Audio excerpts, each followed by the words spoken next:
Hello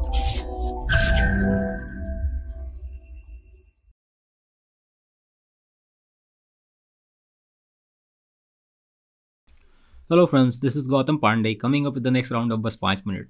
In this video we will discuss about why France Senate voted to ban hijab in sports competition. तो first of all ये समझते हैं कि आखिर ये न्यूज़ में क्यों है. देखिए, रिसेंटली फ्रांस की सीनेट ने एक बिल पास किया है जिसमें कहा गया है कि जल्दी ही फ्रांस के जितने भी फीमेल एथलीट हैं वो किसी भी गेम्स में हिजाब पहनकर पार्टिसिपेट नहीं कर पाएंगे. मीन्स अब जितने भी आने वाले दिनों में वहाँ पर स्पोर्ट्स कंपटीशन होंगे वहाँ पे फीमेल एथलीट पे हिजाब पर बैन लगाया जाएगा. इस न्यूज़ को ज़रा डिटेल में समझते हैं. देखिए फ्रांस की अपर हाउस में एक बिल पास हुआ है जिसमें ये बात कही गई है कि जल्द ही फीमेल एथलीट पे हिजाब पे बैन लगाया जाएगा और इसके सपोर्ट में 160 वोट पड़े हैं, अपोज में 143 वोट पड़े हैं. देखिए इंटरेस्टिंग बात यहाँ पर समझने वाली ये है कि जो रूलिंग पार्टी है वहाँ की, जिसके प्रेसिडेंट इमैनुअल मैक्रों हैं, वो अपर हाउस में मेजोरिटी में नहीं है, उनकी मेजोरिटी लोअर हाउस में है. तो अपर हाउस में इसलिए भी आप समझ सकते हैं आसानी से ये क्यों बिल पास हो गया होगा. और इंटरेस्टिंग बात और भी इम्पोर्टेंट इसलिए हो जाती है कि गवर्नमेंट ने, जो रूलिंग पार्टी है, अपर हाउस में जितने भी उसके मेंबर हैं उन्होंने इस बिल का विरोध किया है, अपोज किया है. तो आगे ज़रा समझते हैं डिटेल में आखिर ये बिल लाया क्यों गया होगा इस टाइम पे और क्या इसके पीछे के रीजन है उसको समझते हैं.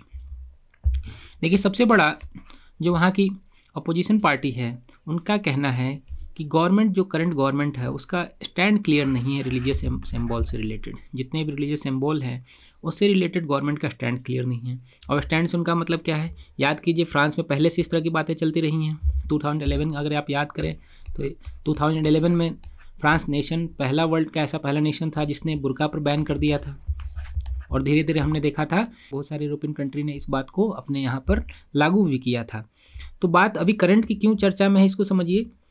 देखिए जो रूलिंग पार्टी है उस पर अक्सर इस्लामोफोबिया का आरोप लगाता रहता है. इस्लामोफोबिया इन सेंस कि करंट गवर्नमेंट ने हाल फिलहाल में बहुत सारे मॉस्क्यू को बैन किया है, बंद कराया है. और दूसरी इंटरेस्टिंग बात ये भी है कि 2022 में वहाँ पर प्रेसिडेंशियल इलेक्शन है. तो जो रूलिंग पार्टी है वो इससे विरोध इसलिए भी कर रही है कि 2022 का इलेक्शन आसानी से जीत सके. और जो अपोजिशन पार्टी है वो इस मुद्दे को भुनाना चाहती है कि इस तरह की इस्लामोफोबिया वगैरह आरोप लगाकर और इस तरह के जितने भी बिल लाकर वो जनता का समर्थन हासिल कर सके, साथ ही साथ जो प्रेसिडेंशियल इलेक्शन है उसमें भी विन कर सके. तो देखिए ये तो उनका इंटरनल मामला है, उसमें हम डिटेल में नहीं जाते, बट इसका वर्ल्ड वाइड क्या इम्पैक्ट पड़ने वाला है और क्या क्या इम्पैक्ट होगा उसको समझते हैं. देखिए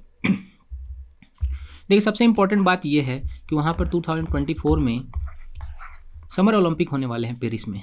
तो ऐसे में अगर ये बिल पास हो जाता है लोअर हाउस में, वहाँ पर ये रूल बन जाता है, तो आप समझिए कि जितने भी इस्लामिक कंट्री के एथलीट हैं उनके लिए एक प्रॉब्लम क्रिएट हो जाएगी. जैसे कि अगर हम बात करें इराक की बात करें, आप सऊदी अरेबिया की बात करें, पाकिस्तान की बात करें, तो वहाँ पे बहुत सारी फीमेल एथलीट हैं अभी भी जो हिजाब पहनकर स्पोर्ट्स इवेंट में पार्टिसिपेट करती हैं. तो ये एक मुद्दा बन सकता है 2024 में. लेकिन करंट कंडीशन ये है कि गवर्नमेंट ने अभी तक पूरी तरह से ये स्टैंड क्लियर नहीं किया है कि 2024 में इसे लागू किया जाएगा या नहीं किया जाएगा, क्योंकि अभी भी लोअर हाउस में इसका पास होना बाकी है और प्रेसिडेंट का कंसर्न होना ज़रूरी है. तो ये एक मुद्दा बन सकता है. तो देखिए दूसरा मुद्दा क्या है. दूसरा मुद्दा ये है कि फ्रांस पर हमेशा ही इस्लाम से लेकर रेडिकल इस्लाम जो है उसके विरोध में बहुत सारे काम करने का आरोप लगता रहता है. और रेडिकल इस्लाम वहाँ पर आए दिन आपने देखा होगा, शर्ले एब्दो वाला कहानी आपको याद होगी. शर्ले एब्दो पे जाकर कैसे फायर किया गया था और इस्लामिक कट्टरपंथ का ये जो नमूना था वो देखने को मिला था उस समय में. इसलिए भी वहाँ पर इस तरह की बात आती है कि इस्लाम के अगेंस्ट में वहाँ गवर्नमेंट रहती है. बट देखिए ऐसा नहीं है कि वहाँ पर इस्लामिक पीपल नहीं है, बहुत सारे लोग हैं जो इस्लामिक कल्चर को फॉलो करते हैं. तो ये मुद्दा वहाँ पर कॉन्फ्लिक्ट चलता रहता है, इस्लाम वर्सेज क्रिश्चियनिटी वाला. तो ये इंटरनल मुद्दा है उनका, उसमें भी हम नहीं जाएंगे. बट वर्ल्ड वाइड समझिए अगर इस तरह की बातें निकल कर आती हैं तो रिलीजियस वाली बात निकल कर आएगी, रिलीजियस मुद्दा बन जाएगा. और हो सकता है 2024 में पाकिस्तान जैसे नेशन हो या सऊदी अरेबिया हो या इराक ईरान जैसे नेशन हो वो इसका विरोध भी करें. अगर इंडिया का बात देखें तो इंडिया जैसी सेकुलर कंट्री के लिए इंपॉर्टेंट हो जाता है कि इस तरह की अगर बात आती है तो क्या फ्रांस का सपोर्ट करेगा इंडिया या नहीं करेगा, क्योंकि इंडिया और फ्रांस के रिलेशन बहुत ही अच्छे माने जाते हैं. हाल फिलहाल में देखा होगा आपने सोलर प्लेट से रिलेटेड कितने भी एग्रीमेंट हुए थे इंडिया और फ्रांस के बीच में. और तीसरा मुद्दा सबसे इंपॉर्टेंट है फीमेल ह्यूमन राइट को लेकर. जो फीमेल राइट्स हैं, जितने भी फीमेल एथलीट हैं उनके राइट को लेकर ये मुद्दा गर्माता चला जाएगा, क्योंकि कहा जाता है कि कल्चरली कोई भी फीमेल जो एथलीट है वो क्या फॉलो करती है, किस कल्चर को फॉलो करती है, उसका निजी मामला है। फ्री गवर्नमेंट वहाँ पे उसे इंटरवेन नहीं कर सकती है। और ख़ास करके स्पोर्ट्स के मुद्दे पे तो आप अलग ही बात हुई, क्योंकि स्पोर्ट्स का एक अलग कल्चर ही कहा जाता है, अलग रिलीजन ही कहा जाता है। तो इस तरह की बातें नहीं होनी चाहिए।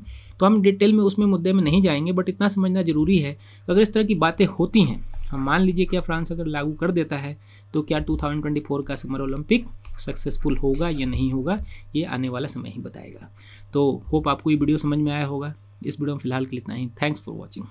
Current Affairs by Forum IAS is an all-in-one program that covers the dynamic aspect of the syllabus from both prelims and mains perspective. Last year, we have helped more than 100 students crack IAS with our current affairs classes.